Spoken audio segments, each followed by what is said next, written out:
Bonjour tout le monde, bienvenue dans cette nouvelle vidéo. Je suis Valérie Heitz, je suis naturopathe holistique. Aujourd'hui, le sujet va être un peu différent, il va être un peu polémique aussi, soyons clairs dès le départ.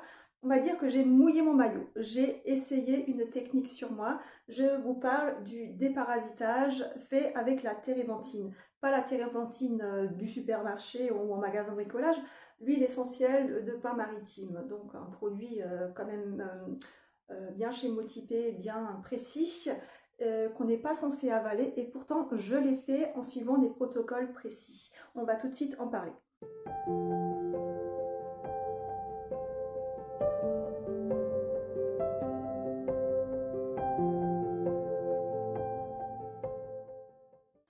Alors je vous préviens tout de suite, cette vidéo ne va pas être très structurée puisque je vous parle ici vraiment un peu au jour le jour de ce que j'ai mis en pratique, de pourquoi j'en suis arrivée, et puis ce que j'ai ressenti, voilà. Donc c'est un peu du vrac, c'est juste pour aiguiser votre curiosité. Alors, attention, soyons bien clairs, je n'incite absolument personne à faire la même chose que j'ai fait. C'est simplement une technique que j'avais envie de tester et je ne le proposerai d'ailleurs jamais à personne. Allez, c'est parti! Bonjour tout le monde. Aujourd'hui, je tenais à faire cette vidéo. C'est une espèce de journal de suivi, si on veut. Je commence aujourd'hui une cure de déparasitage. C'est une cure que j'ai envie de tester depuis fort longtemps, donc ça m'a demandé un certain temps de préparation pour bien me renseigner dessus et aussi avoir les produits nécessaires, la bonne technique et savoir comment procéder. Donc aujourd'hui, c'est le jour numéro 1. Je vais vous expliquer ce que j'ai fait. C'est une cure qui se fait à base de térébenthine. Pas la térébenthine qu'on trouve dans le magasin de bricolage, ou je ne sais pas quoi, pas le produit de droguerie, hein. C'est de l'huile essentielle de pin maritime qu'il faut utiliser pour ce protocole. Alors je parle de protocole, des protocoles j'en ai trouvé plusieurs. Il y a un protocole en 4 jours qui est franchement en costoche et c'est pas ce que je suis parce que moi j'aime bien y aller en douceur. C'est plutôt ma philosophie à moi d'y aller petit à petit, en douceur, en s'égouttant bien hein, pour éviter des réactions qui peuvent peut-être être pas toujours sympas derrière. Donc moi j'ai choisi l'autre protocole. Alors l'autre protocole c'est vraiment y aller tout doucement, petit à petit, de jour en jour, jusqu'à atteindre un certain stade, un espèce de seuil qu'il ne faut pas dépasser, et ensuite il faut espacer les prises. Donc ce deuxième protocole, je l'ai trouvé sur un canal Telegram qui est dédié à la térébenthine hein, et donc au déparasitage à la térébenthine. Donc si vous avez Telegram, je vous invite à regarder ce canal, vous trouverez plein d'infos, et notamment le protocole au format PDF où tout est expliqué de long en large et en travers par la personne qui s'y est intéressée et qui a condensé toutes ces infos. Alors au niveau térébenthine, vous pouvez choisir différents produits. Moi personnellement, je suis allée acheter celui-là, c'est l'Orésine. C'est le flacon qu'il faut pour quand on a le bol d'air jacquier. Donc c'est un 1 litre. L'ouvrir, je vais vous montrer ça. Désolée pour le bruit, le poète-poète c'est le chien. Donc c'est 1 litre. 1 litre d'huile essentielle de résine de pin, Pinus pinaster. Langue française et portugaise, huile essentielle, voilà, donc elle est schémotypée, tout est d'équerre, c'est un produit très propre. Et je l'ai surtout choisi pour des raisons économiques, sachant que ce litre coûte à peu près 60 euros. Vous le trouvez sur internet, mais il y a environ 12 euros de frais d'expédition. Ça m'embêtait quand même, hein, c'est pas rien, 12 euros. Et du coup, j'ai eu la chance de trouver ce flacon dans un magasin de jardinerie. Pas juste à côté, mais pas trop loin de chez moi non plus. Mais bon, pour 12 euros, ça valait le coup, hein. C'était le dernier flacon dispo. J'étais bien contente. Ensuite, ce qu'il s'agit de faire, les prises se font en gouttes en fait, parce qu'on parle de millilitres à prendre, mais du coup, c'est beaucoup plus facile de doser en gouttes. Donc, pour ceci, j'ai utilisé un flacon compte-gouttes. J'en ai tout un stock, hein, comme j'ai les fleurs de bac, je fais des mélanges de fleurs de bac. J'ai tout un stock de ces flacons compte-gouttes. Je l'ai un peu rempli, bon, pas trop parce que j'ai pas l'entonnoir, du coup, je suis un peu limitée. Il faut que je me commande un petit entonnoir encore pour pouvoir remplir proprement ces flacons sans en fiche partout et tout gâcher. Et pour doser la quantité, voir combien de gouttes font par millilitre. Je me suis servi d'une petite seringue, là, ben, voilà, une petite seringue, hein, vous en trouvez des lots pas chers sur Amazon ou je sais pas trop où. Et du coup, j'ai regardé ce que faisait 1 millilitre en gouttes avec mon flacon compte-gouttes, parce que chaque flacon compte-gouttes, c'est pas standard les gouttes, hein. Du coup, il faut bien faire 1 millilitre, voir combien de gouttes font 1 millilitre, hein. Je me suis servi de ces petits outils. Dans mon cas, j'ai de la chance, hein, ça, 1 millilitre c'est 40 gouttes, du coup, à peu près 40 gouttes, hein, je ne suis pas à 2 gouttes près non plus. Mais du coup, ça c'est bien si vous le faites et que vous avez un flacon compte-gouttes, il faudra bien voir combien de gouttes font 1 millilitre pour faire vos calculs de dosage. Le protocole que j'utilise, alors pour les personnes très sensibles, on commence par une phase où on va s'adapter en faisant des applications sur la plante des pieds de cette huile essentielle, petit à petit tous les jours pour habituer le corps. Comme moi je ne suis pas dans ce cas-là, moi je suis tout de suite allée franco aujourd'hui avec une prise orale. Et donc c'est le protocole ultra light, on y va mollo, hein, comme j'arrête pas de vous le dire. Il faut prendre 0,25 ml par jour et tous les jours on augmente de 0,25 ml. Donc avec mon système ça me faisait à peu près 10 gouttes, hein. Comme dit, ne vous fiez pas sur les gouttes, hein. Du coup ça se prend dans du sucre. Il faut mélanger cette huile essentielle à du sucre bien imbibé, bien que le sucre ait absorbé toute la térébenthine, parce qu'il part du principe que les parasites que l'on héberge se nourrissent de sucre et que donc il faut avoir un support sucré. Pour les gens diabétiques, vous pouvez aussi mettre ça sur un support huile de coco qui est assez neutre et qui aussi qui a des super propriétés, ou aussi de l'huile de ricin qui peut être utilisée, qui, attention, l'huile de ricin débouche les canalisations, donc il faut être à proximité de toilettes et pouvoir se le permettre. Mais c'est une solution et en plus ça active les évacuations et donc l'élimination des parasites qui vont forcément partir par derrière. Ils vont sortir par là-bas, il n'y a pas le choix. Voilà, donc moi aujourd'hui j'ai choisi, j'ai pas pris de sucre parce que je veux le faire à jeun. Je pars du principe que j'ai jeûné toute la nuit, du coup le matin moi j'ai faim et logiquement les parasites sont censés avoir faim aussi, puisque mon système digestif est vide, donc je le prends à jeun. Ça c'est aussi en fonction de chacun, hein, de sa sensibilité, est-ce que ça passe pas, à quel moment c'est meilleur, enfin, il faut faire des essais, il faut se connaître, faut tester, il faut voir et ajuster derrière si quelque chose ne colle pas. Moi j'ai choisi ça, donc j'ai pris une cuillère à soupe, j'ai mis du miel dessus. Moi je préfère prendre le miel parce que ça me dérange vraiment de prendre du sucre le matin, comme ça, du sucre déjà blanc, c'est limite hors de question pour moi, ou de la cassonade ou machin, sucre brun, ça m'emballait pas. Donc j'ai pris du moins pire, j'ai choisi du miel, j'ai mis mes 10 gouttes, j'ai bien mélangé et j'ai pris mon fourrage à noix, j'ai avalé ça. On va pas se mentir, c'est fort, c'est fort, c'est spécial. J'en suis qu'à 0,25 ml, sachant qu'il faut arriver jusqu'à 2 ml pour être dans la limite basse. Certains vont jusqu'à 5 ml, je sais pas comment ils font. Clairement, j'arriverai pas à 5 ml. Je vais y aller doucement en fonction de mes ressentis et on verra ce qui se passe. Donc, j'ai pris ma cuillère à soupe avec du miel, mes 10 gouttes, j'ai mélangé, j'ai avalé ça, j'ai bu de l'eau pour le faire passer. Et on verra, on retourne demain matin, on fait ça sur quelques jours, hein. J'augmenterai de 0,25 en 0,25 si je le supporte bien, et sinon moins, hein, je m'écoute, et jusqu'à arriver à 2 millilitres. Et ensuite je verrai combien de jours ça m'a pris, je verrai déjà est-ce que j'ai évacué des parasites, hein, puisque c'est censé être un antiparasitaire, et on verra ce que ça donne au jour le jour. Je voulais aussi vous parler de la façon comment dire, d'activer les évacuations, c'est-à-dire il ne faut pas être constipé quand on fait ça, il faut vraiment avoir un très bon transit et de bonnes évacuations, puisque en théorie le parasite devra être tué et devra être évacué, il ne faut pas qu'il reste dans les intestins où il va commencer à pourrir et dégager des choses toxiques pour nous, où ça va provoquer une intoxication derrière. Évidemment, faut vraiment avoir un bon transit et bien évacuer.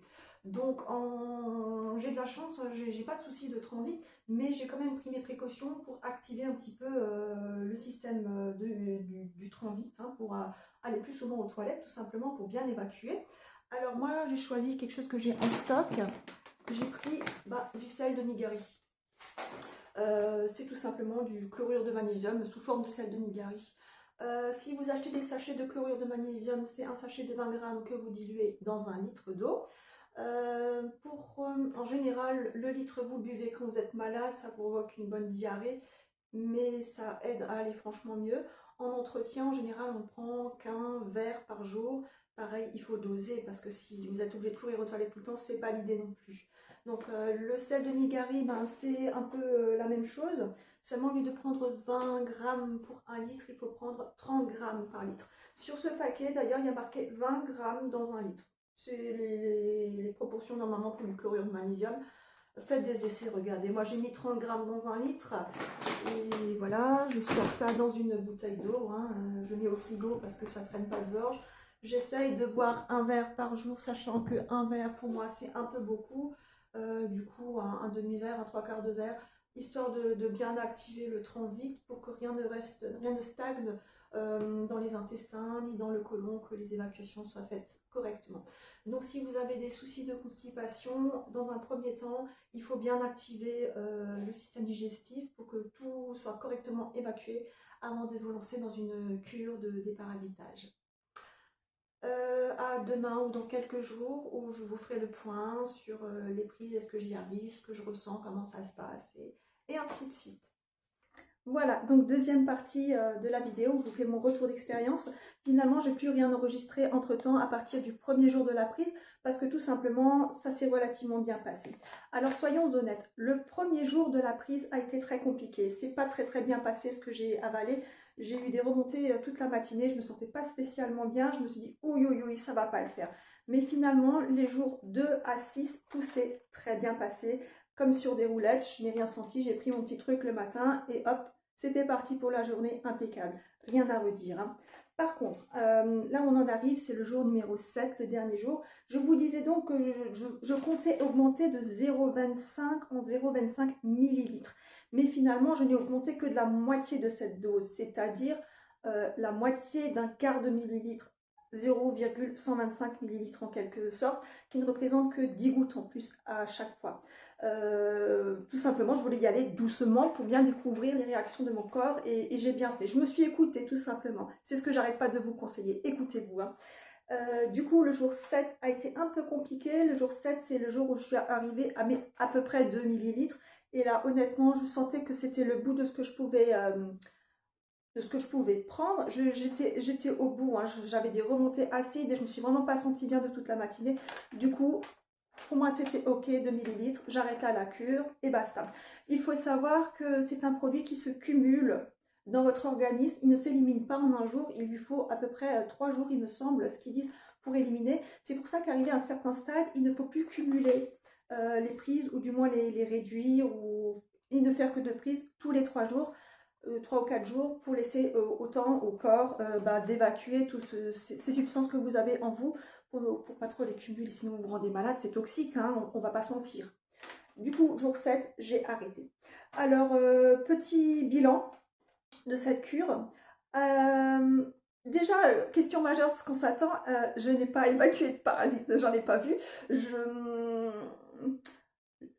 J'ai failli dire je suis déçue, mais non, en fait, non, c'est une bonne nouvelle, on va être content. Ça veut dire qu'a priori, tout est bon dans mon système intestinal, à moins que la cure n'ait pas suffi. Auquel cas, il faudra peut-être refaire des cures d'ici 15 jours, un mois. Je ne sais pas, j'ai pas encore pris ma décision. Je ne sais pas du tout comment je vais gérer la suite, comment je vais faire des petits rappels. Je verrai. Je peux pas vous dire, j'ai pas pris ma décision. Du coup, ouais, moi j'ai rien vu en évacuation parasite. Je vous disais que j'aidais avec du sel de Nigari hein, pour un peu activer le transit intestinal. Ça aussi j'ai arrêté parce que franchement ça passait plus. Hein. Ça passait plus, c'était de trop pour moi. Déjà, j'ai pas de souci de transit, mais c'est de trop quoi. Mais c'est propre à chacun.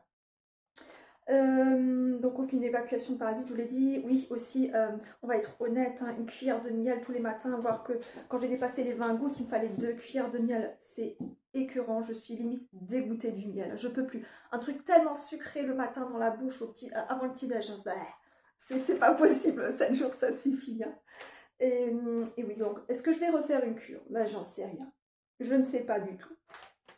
Je vous tiendrai au courant. Si je choisis de le faire, je vous ferai peut-être un un petit rappel d'ici quelques semaines, quelques mois. Si jamais je le refais, est-ce que ça change quelque chose? Voilà. Globalement, je me sens ni mieux ni moins bien qu'avant. Je peux même pas juger de l'effet que ça a fait. Je sais pourtant que ça peut être très intéressant pour les personnes qui sont très malades. Certains médecins sont convaincus que les personnes qui ont des maladies graves ou des cancers, ce genre de choses, des maladies chroniques, vraiment des choses très lourdes, ils sont persuadés que les gens ont des soucis de parasites intestinaux notamment, et du coup, ils le conseillent fortement de déparasiter aussi accompagné de lavements. Ces personnes doivent également faire des lavements, hein, les gros lavements de 1 à 3 litres pour vraiment nettoyer tout le côlon et du coup entraîner déjà la cochonnerie et éventuellement tous ces parasites et ces cadavres de parasites pour tout évacuer. C'est quelque chose que je n'ai pas fait, déjà je ne suis pas équipée pour le moment et ben, si je ne suis pas équipée je ne peux pas le faire, c'est évident. Mais c'est une technique, ça peut peut-être rebuter certaines personnes, mais honnêtement, tout ce qui est lavement, que ce soit les poires de lavement juste pour la partie terminale du côlon ou les gros lavements, c'est vraiment des techniques miraculeuses, puisque l'état de votre côlon, c'est l'état de votre santé tout simplement. Alors on peut se dire, ouais, bouffe, hein, mais non, honnêtement, ça sauve des vies, ça peut aider des gens à vraiment, vraiment aller mieux. Donc oui, pour ces personnes-là, ils peuvent peut-être l'associer à des lavements. Je sais que certaines cures se font sur le long terme. Ils conseillent à certaines personnes de faire des cures sur 4, 5, 6 mois d'affilée au moins. Je ne sais pas comment ils font. Moi, personnellement, comme dit, je suis arrivée au bout de 7 jours. Hein, ça m'a pris 7 jours de faire pour arriver à mes 2 millilitres. C'était fini, je ne pouvais pas en avaler un gramme de plus. Fini, je le sentais. Maintenant, c'est propre à chacun. Si certains le font, c'est que c'est techniquement faisable. Mais comme dit, après, quand on atteint un certain stade, normalement c'est 2 millilitres et demi, voire 5 millilitres pour certaines personnes. Je ne sais pas comment ils font, mais visiblement certains le font. C'est le stade, le seuil maximum qu'un corps puisse tolérer. Et du coup, il faut bien laisser ces 3 jours de repos derrière. Après, c'est une réflexion personnelle que j'ai sur le sujet aussi. On nous donne, mais c'est valable pour tout de façon générale, on nous donne des posologies toujours, tant et tant de gouttes, tant et tant de grammes, tant et tant de gélules pour quoi que ce soit. Mais quand on y pense, c'est pas cohérent, c'est pas logique. Un petit brin de femme de 50 kilos tout mouillé, n'a pas les mêmes besoins qu'un homme qui est corpulent d'1,90 m et qui dépasse les 120 kilos. C'est juste pas possible, c'est pas cohérent. Du coup, ouais, cette posologie, j'aime bien qu'on prenne du recul et qu'on écoute surtout son corps, quitte à y aller beaucoup plus light et de bien trouver sa limite sans que ça crée des désagréments derrière, voire une intoxication. Hein. Parce que bon, voilà. Voilà, et autre chose que je voulais encore vous partager, c'était, bon, c'est sur d'autres canaux de Telegram où on trouve tellement plus d'informations parce que c'est pas censuré là-bas. Une femme qui avait partagé, bon, ça c'est un circuit privé à part, une femme qui avait partagé, qui disait qu'elle ne se sentait vraiment pas bien avec de gros soucis de santé. C'était une jeune mère de famille et qui disait effectivement qu'elle a fait le déparasitage et les lavements. Et elle a dit, effectivement, elle a évacué énormément de parasites. C'est d'ailleurs, on lui avait été conseillé par derrière de le refaire pour être bien sûr que tout soit évacué. Parce qu'évidemment, s'il y en a, qu'est-ce qui te dit que tu as tout sorti? Et elle disait, elle allait tellement mieux. Tous ses soucis de santé sont partis. Ça venait simplement du fait qu'elle avait des parasites intestinaux et que personne ne lui a détecté ça. Et voilà. Voilà, donc encore une fois, je vous le dis, je ne conseille ça à personne puisqu'en théorie, ça ne s'avale pas. Je l'ai fait, j'ai fait le test, j'ai partagé avec vous mon expérience. Je vous ai indiqué où vous pouvez trouver des informations complémentaires si jamais le sujet vous intéresse parce que je ne vous en dirai pas plus puisque c'est quelque chose que je ne vous conseille pas. J'espère que ça a pu apporter de l'eau à votre moulin et je vous dis à très vite.